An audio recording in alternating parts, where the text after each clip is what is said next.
السلام علیکم۔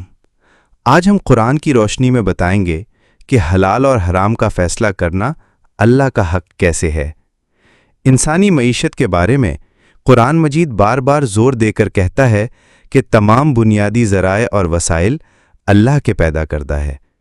قرآن یہ اصول قائم کرتا ہے کہ انسان ان ذرائع کے اقتصاب اور استعمال کے معاملے میں نہ تو آزاد ہے اور نہ اپنی مرضی سے خود حرام و حلال اور جائز و ناجائز کے حدود وضع کرنے کا مجاز ہے، بلکہ یہ حق خدا کا ہے کہ وہ اس کے لیے حدود مقرر کرے۔ وہ عرب کی ایک قدیم قوم مدین کی اس بات پر مذمت کرتا ہے کہ وہ لوگ کمائی اور خرچ کے معاملے میں غیر محدود حق تصرف رکھتے ہیں۔ قرآن اس بات کو جھوٹ قرار دیتا ہے کہ آدمی خود کسی چیز کو حرام اور کسی کو حلال کہے۔ قرآن مجید میں اللہ فرماتے ہیں وَلَا تَقُولُوا لِمَا تَصِفُ أَلْسِنَتُكُمُ الْكَذِبَ هَذَا حَلَالٌ وَهَذَا حَرَامٌ 116 اور اپنی زبانوں سے یہ جھوٹے احکام نہ لگاؤ کہ یہ حلال ہے اور یہ حرام۔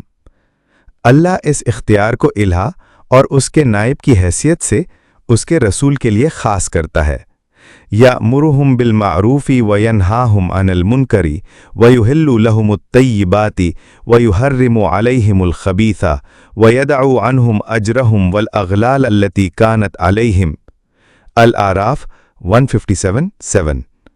وہ رسول ان کو بھلائی کا حکم دیتا اور برائی سے روکتا ہے، پاک چیزیں ان کے لیے حلال اور ناپاک چیزیں ان پر حرام کرتا ہے، اور وہ بوجھ اور بندشیں ان پر سے اتارتا ہے جن سے وہ لدے اور جکڑے ہوئے تھے۔